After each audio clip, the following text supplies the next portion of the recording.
davet İslam'ı demek şeriatı be. Şeriat cevap dağıtı, şeriat dağıtı. Vakta davet tamam ki keyif bike. Bırak ya ayrıl hale kubbe, zan birak ayrıl hale kubbe. Zan din İslam'ı vakro dibeci. Din İslam'ı nabe. Veya birak tek abd deste vaad deste abd Khudan falan veya muharrem. Muharrem din İslam'ı abdiste hale nabe. Davet vakro, davet şeriat değil, davet rıdın vakro. Şura fort veya kiş keyif tıkız anım bu keyfa fatiye daveti zaba kiş ki zaba vakro işte girdi. Birak ayrat hale kurdu zana. Yani ve şeriat vakro kabul dıkı. Şeriat işte gider vakro kabul nakı. Agar gelme bir hem bejin hem şeriat çiğne hem dini İslam'ı khazın hem Kur'an'ı khazın hem peygamberi kudarın peygamberi mezane işte hale kabul dıkı işte kabul nakı. İşte fahşu fuhuşat tede çedimiz hani harç işte karabi tede çedimiz. Ama bir işte hale zar vakro dini İslam'ı vakro dibeci.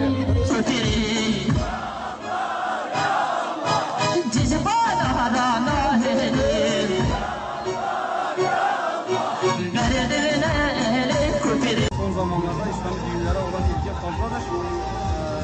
İnşallah gözlemlerimiz de odur ki şu ana kadar gittiğimiz yerde İslami düğün olarak, İslami usullere göre yapılan düğünler olarak iyi bir izlenim bırakıyoruz. Yani bu rağbet artıyor, bu rağbetin artmasına vesile oluyor. Temennimiz halkımızdan yani İslami düğünlerin yani düğün olarak karşıladığı yani yönü ihtiyacı karşıladığı yönünü değerlendirsinler. Yani mesela harama, günaha girecek şekilde düğünlerden uzak durup özellikle evlilik meselesi gibi bir önemli meselenin ilk adımında haramlı, günahlı bir icraat yapmasınlar. İslam'a uygun, harama dikkat edecek, yani haramlık, seramlık doğrultusunda hareket edecek İslami düğünleri tercih etmeleridir. İnşallah onlar için daha hayırlı olacaktır. Bir de bu konuda üzerine düşen görevi olan mesela halkımız olarak bu konuda duyarlı olan insanları da görevlerini yapmaya davet ediyoruz. Yani ilgilerini artırsınlar, teşvik etsinler. İslami düğünlerimiz yani yaygınlaşsın. Amaç zaten günahın önüne geçmek, haramın önüne geçmek.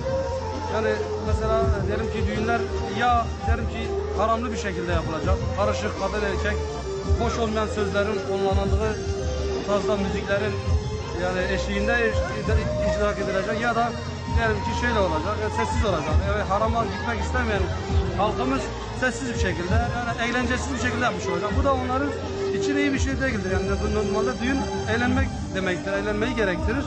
Ha, bu uğurda da bizim gayretimizi, yani biz gayretimizi gösterirsek inşallah onların ihtiyacına karşılık vermiş olacağız. Hem de Allah-u Teala rızasına uygun bir şekilde icra etmiş olacağız inşallah. Allah razı olsun.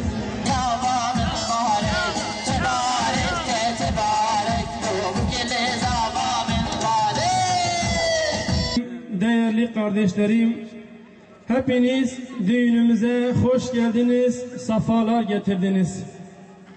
Sizler böyle dinlenirken biz de istedik ki birkaç dakikalığına evliliğin öneminden, evliliğin gerekliliğinden bahsetmeye çalışalım. Öncelikle bizlere böyle güzel bir İslami düğün havası estiren, böyle güzel bir ortamı oluşturan düğün sahiplerinden Allah razı olsun.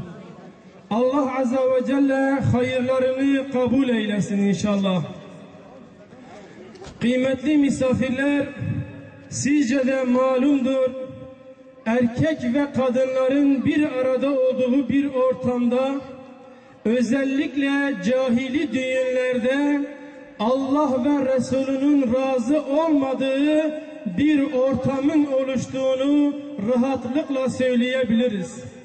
Eğer bir ortamdan Allah ve Resulü razı değilse bilelim ki oraya Allah'ın laneti yağmaktadır. Bundan dolayıdır ki bizlere böyle güzel İslami bir ortam oluşturan, hayatlarının ilk başlangıcı olan düğünlerini İslam'a ve Kur'an'a göre yapan bu aileden Allah razı olsun. Şehadette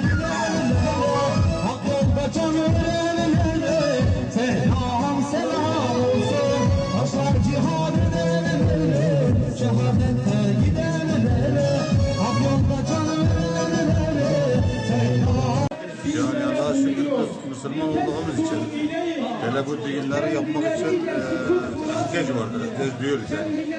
Böyle günler güzel bütün İslami alanlara tavsiye ederim.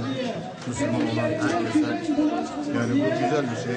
Güzel gördüğümüz için, ayrı olduğu için yani İslami kadın erkek ayrı olduğu için güzel bir şey olduğu için bana yapmayı her zaman daha güzel inşallah.